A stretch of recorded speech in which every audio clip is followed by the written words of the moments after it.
I'll put a list of like some of my favorite books together. I'll ask you, have you got any books? Mine's just Psychology of Money. Okay.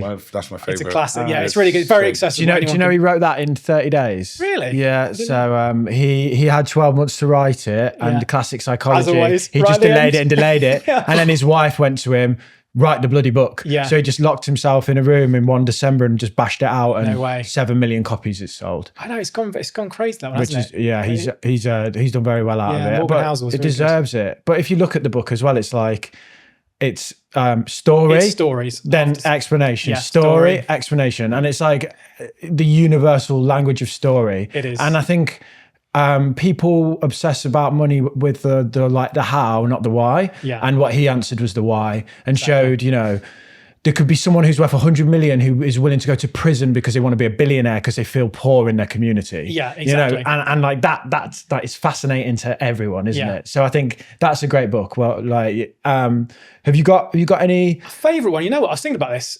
Other than money, which I think is a good basis for UK investors just to get started, so it covers everything.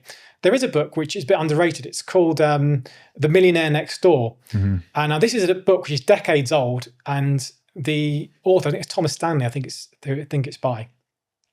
They interviewed like 500 millionaires in America. I think it must be 80s or 90s. Anyway, they interviewed them because they wanted to find out, well, how did you make all your money? How are you successful? Or, you know, what's the secret?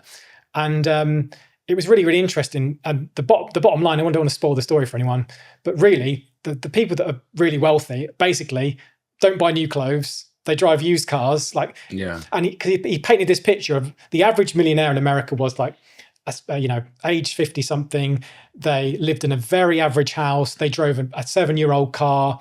They went on one holiday a year. Most of them like owned a business, but they just lived very frugally.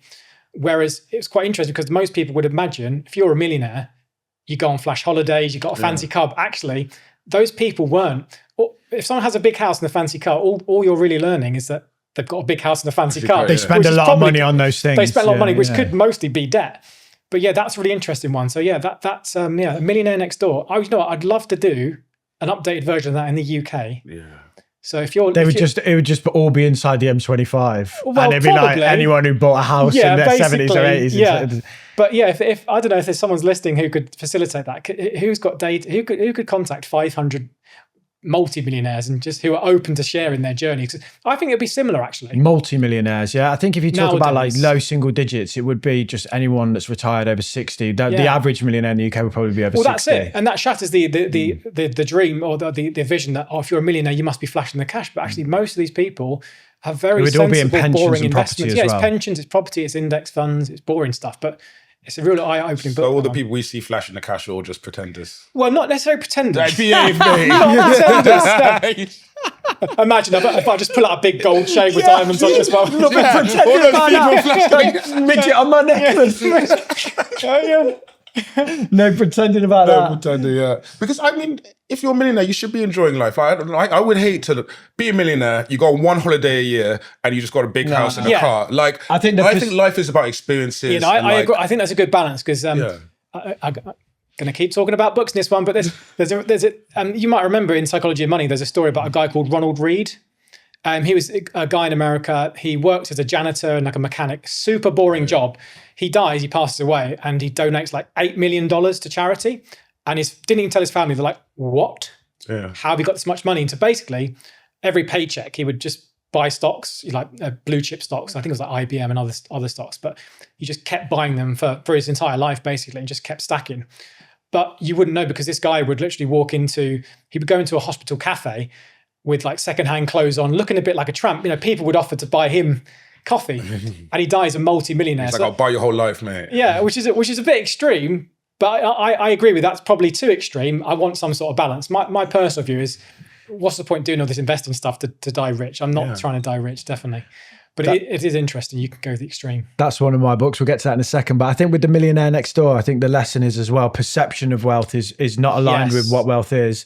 Most people think a millionaire is someone with a Lambo. Really, that's someone with 10, 20 million. Or it's like at that level. Like you said, you know, like the luxury holidays and all that. You need millions, not 2 million quid. You know, because otherwise a Lamborghini will drain that in a few years. Exactly. You know, and I know we've both done videos on this, but when you ask people, okay, well, what does someone in the top 10% of the UK earn? And it's way less than you think. Yeah. And it's funny, you look at the studies and it's like people assume to be in the top 10%, you're making like £250,000 a year. But at the moment, I think it's about 60 something, 65. I think 650 grand is the top 1%. That's the top 1%. Yeah. Now, obviously, the top 1% starts getting But it's silly. also, it's earners, yeah. So it's like, there's a lot of people that don't earn any money, but they've been billionaires. Yeah, you know, so obviously, like, those people. But you realise the perception of wealth is very, very weird. And people think that someone on 100 grand is like uber rich. It's wealthy. But yeah, going back to that book as well, there were plenty of people in that book, again, who earned loads of money, but spent it all. So you had these doctors in America who earned like $300,000, $400,000, $500,000 a year,